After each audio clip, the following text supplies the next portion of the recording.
ហើយសម្រាប់បងដែលកំពុងតាស្វែងរកផ្ទះកែងសម្រាប់រស់នៅនិងប្រកបអាជីវកម្មបងអញចាំមកមើលទីតាំងនេះផ្ទាល់បានណាបងចាសម្រាប់ទីតាំងនេះយើងចុះពីផ្លូវជាតិលេខ4មកចូលតាមច្រកក្នុងទ្វារវត្តស្ងួនពេជ្រមកត្រង់បាត់មកស្ដាំដៃមកដល់ទីតាំងនេះផ្ទាល់ហើយបងសម្រាប់ទីតាំងផ្ទះកែងនេះទីតាំងល្អពិសេសលេខ1ណាបងចាយើងមានផ្លូវខ្វាត់ខ្វែងហើយនៅគៀកនឹងផ្លូវប្រសព4ណាហើយសម្រាប់ផ្ទះនេះធ្វើឲ្យ 100%បងសម្រាប់ទំហំផ្ទះកែងនេះទៅតឹង4ម៉ែត្រទឹកបដៅ12ម៉ែត្រសតដីខាងមុខ4ម៉ែត្រកន្លះខាងក្រៅទៅ1ម៉ែត្រ8និងចំហៀងនេះដល់ទៅ3ម៉ែត្រជាង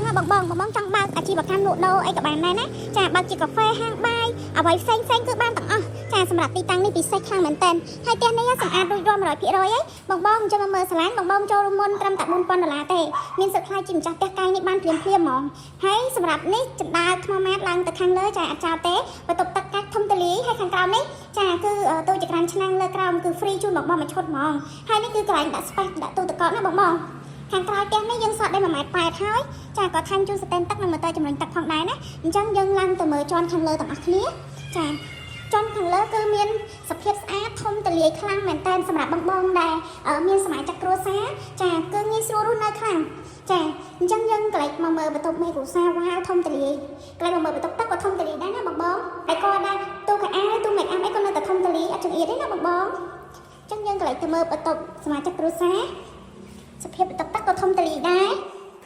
ចានេះគឺធំទូលាយបងនៅតែដេកទៀតទេអញ្ចឹងបើសិនជាបងមានចំណាប់អារម្មណ៍បងអាចផ្ដល់ជាលេខទូរស័ព្ទមកខ្សែនៅក្នុងវីដេអូឬក៏បងឆាតចូល page ឬក៏បងចា